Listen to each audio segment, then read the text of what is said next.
we've been following along in the book of Revelation, and there's something I want to read to you today prior to the main verses of the devotional, and it's from Revelation chapter 1, verse 3.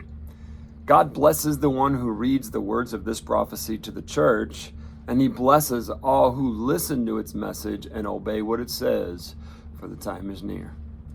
So I want you to see that because, as I've said before, I'm not one that puts forth a prophetic future interpretation from what is in the scripture as far as how the end times events will unfold.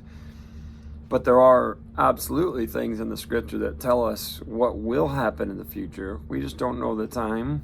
We don't always know and understand the fullness of how it unfolds or where it is or things like that. But there are some things also that we can absolutely understand and hear.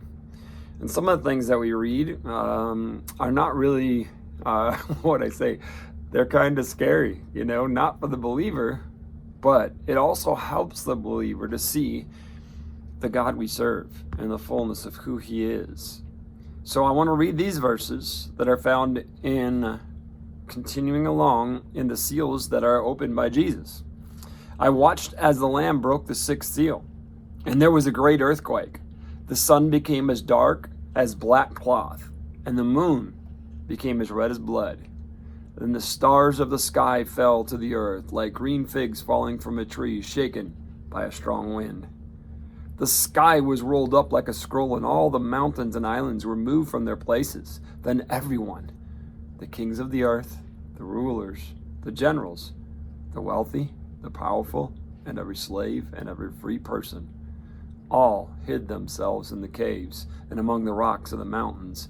And they cried to the mountains and the rocks, "Fall on us and hide us from the face of the one who sits on the throne and from the wrath of the Lamb. For the great day of their wrath has come, and who is able to survive?" Well, here's something in there in the reality of what this is. And one of the things that I see that I love is the fact that when these things unfold, there's no denying who's in charge and who's doing it. It is God and Jesus Christ. And it is the rulers of this world who have not surrendered to him, who recognize that it is him that is causing these things that are taking place upon the earth. I know this, that he is faithful to us and he will preserve us and take us through into eternity with him. However that unfolds, whether it is by natural death, by a rapture, or however it is, I trust him and I want to make sure I'm on his side.